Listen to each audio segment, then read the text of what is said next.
Halo semuanya, selamat datang di sesi penjelasan kita kali ini. Langsung aja ya, hari ini kita punya satu tujuan utama. Ngebongkar rahasia investasi obligasi biar gampang banget dipahamin. Jujur aja, obligasi ini sering banget terdengar kayak bahasa alien di dunia finansial ya kan? Padahal ini tuh salah satu cara paling cerdas dan terstruktur buat ngalahin inflasi dan numbuhin uang kita. Coba deh kita lihat bareng-bareng kenapa topik ini penting banget buat dompet kamu. Coba perhatiin angka ini. 2,375%. Berdasarkan data di akhir tahun 2024, angka ini tuh rata-rata suku bunga deposito yang ditawarin sama 4 bank besar di Indonesia. Coba bayangin, kalau dipotong pajak dan dikurangi inflasi, nilai uang yang kamu simpan di bank itu, ya bisa dibilang nyaris nggak tumbuh sama sekali. Tapi tenang, gimana kalau aku tunjukin alternatif yang jauh lebih menarik? Sekarang, coba bandingin sama angka yang satu ini, 6,4%. Serius? Ini adalah tingkat kupon dari salah satu seri obligasi retail pemerintah baru-baru ini. Jauh banget kan ninggalin bunga deposito biasa? Nah, gap angka inilah yang ngebuktiin secara langsung kenapa kamu wajib banget paham soal obligasi demi ngebantu mempercepat kebebasan finansial kamu. Peta jalan kita hari ini jelas banget. Pertama, kita bahas mengenal apa itu obligasi. Kedua, istilah penting dalam obligasi. Ketiga, obligasi pemerintah versus korporasi. Keempat, bedanya sukuk dan konvensional. Kelima, kita kenalan sama ORI dan SBR. Dan terakhir, bagian keenam, strategi jitu, milih obligasi yang tepat buat kamu. Oke, kita mulai masuk ke bagian pertama, mengenal apa itu obligasi. Gampangnya gini, kalau kamu berinvestasi di saham, kamu kan ibaratnya beli kepemilikan dari sebuah bisnis ya. Tapi pas kamu beli obligasi, posisinya beda. Kamu tuh bertindak layaknya sebuah bank. Jadi kamu minjamin uang kamu ke sebuah institusi, bisa itu negara atau perusahaan besar. Terus gantinya apa? Mereka bakal janji ngebalikin uang kamu secara utuh di akhir periode yang disepakati, dan plusnya, ngasih kamu uang sewa secara berkala selama masa pinjaman itu berjalan. Sangat jelas dan terstruktur kan? Lanjut ke bagian 2, istilah penting dalam obligasi. Kamu pasti sering banget dengar kata kupon dan yield. Bedanya apa sih? Gini, kupon itu janji persentase tetap dari si penerbit obligasi. Kalau dijanjikan 6%, ya kamu bakal dapat 6% dari pokok utangnya. Titik. Nggak berubah. Nah, kalau yield itu adalah persentase keuntungan nyata kamu kalau kamu beli obligasi itu di pasar sekunder. Jadi kalau kamu beli dari orang lain dengan harga diskon alias lebih murah dari aslinya, yield kamu otomatis bahkan lebih gede dari kuponnya.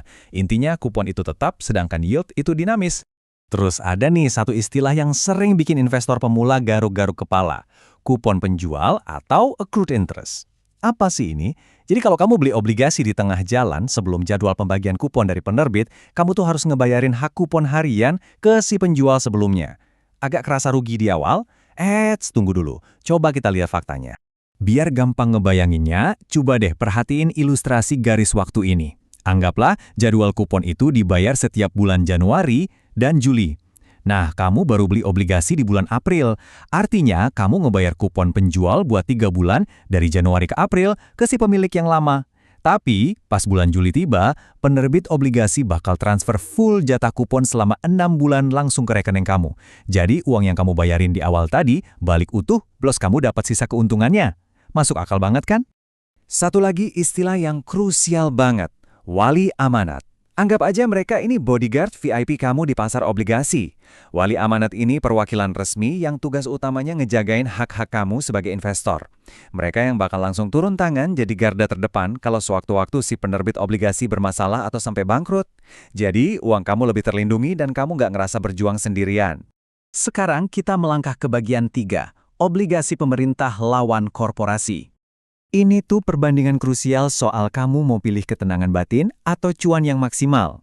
Obligasi pemerintah, karena diterbitin langsung oleh negara, keamanannya dijamin 100%. Resiko uang kamu hilang itu nyaris nol. Ini cocok banget buat kamu yang tipe investasinya konservatif. Di sisi lain, ada obligasi korporasi yang diterbitin sama perusahaan swasta atau BUMN. Karena ada resiko perusahaannya bisa bangkrut, sebagai kompensasinya mereka bakal nawarin kupon yang jauh lebih tinggi buat menarik minat kamu. Kita masuk ke bagian 4, memahami sukuk versus konvensional. Buat kamu yang nyari instrumen yang halal dan ketat ngikutin syariat Islam, sukuk ini jawabannya. Sukuk ini sebetulnya bukan surat utang murni loh, tapi lebih ke bukti kepemilikan atas sebuah aset atau proyek.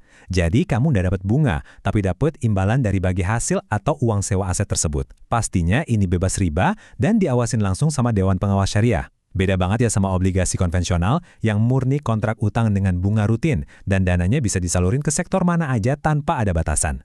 Lanjut ke bagian 5, mengenal ORI dan SBR. Ini bakal seru nih. Banyak banget yang masih mengira kalau mau investasi di instrumen pemerintah itu butuh modal puluhan atau ratusan juta.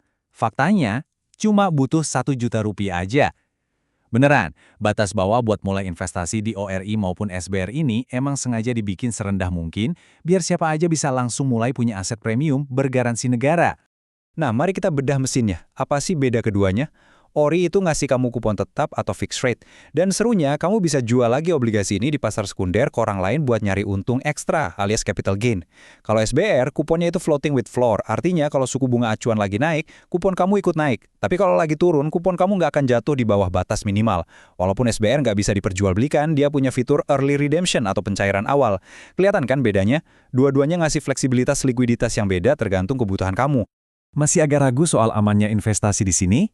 Nih, ada jaminan tertulis dari Kementerian Keuangan, investasi kamu di ORI dan SBR itu bukan sekedar janji-janji manis, tapi secara harfiah dilindungi sama Undang-Undang Republik Indonesia, negara ngejamin 100% pembayaran kupon tiap bulannya, sekaligus ngembalikin pokok dana kamu nanti. Bisa dibilang, ini jaminan nyata buat kamu bisa tidur nyenyak setiap malam. Dan akhirnya, bagian ke-6, strategi memilih obligasi tepat. Gimana cara milih yang paling pas? Coba terapin 4 langkah simpel ini. Pertama, kenali dulu, kamu tuh tipe investor yang gimana. Mau yang super aman? Ambil obligasi pemerintah. Kalau berani ambil resiko demi untung gede, kamu bisa masuk ke korporasi. Kedua, kalau kamu pilih korporasi, wajib banget ngecek rating mereka dari lembaga kredibel, kayak Pevindo. Ketiga, pastikan tenor atau waktu jatuh tempo obligasinya itu pas sama timeline kapan kamu bakal butuh uangnya. Dan keempat, ini hukum wajib ya, diversifikasi. Jangan pernah taruh semua uang kamu cuma di satu jenis obligasi aja. Walaupun secara umum obligasi ini instrumen yang aman, investor yang cerdas pasti nggak akan tutup mata sama risikonya. Kamu tetap harus waspada sama risiko gagal bayar, khususnya kalau kamu beli obligasi korporasi. Terus ada risiko likuiditas, yaitu seberapa gampang dan cepat obligasi itu bisa diubah jadi uang tunai kalau mendadak ada kebutuhan. Sama satu lagi, risiko pasar, buat obligasi yang bisa diperdagangkan, di mana harganya bisa naik turun ngikutin suku bunga yang lagi berlaku. Mengelola 3 risiko ini adalah kunci sukses portofolio kamu. Nah, dari semua konsep, jenis, dan strategi yang udah kita bongkar bareng-bareng di sesi ini, pertanyaan pentingnya sekarang kembali lagi ke kamu. Kira-kira obligasi mana nih yang bakal cocok banget sama tujuan financial freedom kamu? Yuk mulai ambil langkah sekarang dan pilih instrumen yang paling pas buat jadi kendaraan dalam ngebangun kekayaan. Terima kasih banget udah ikutin sesi explainer kita hari ini dan sampai jumpa di pembahasan seru berikutnya.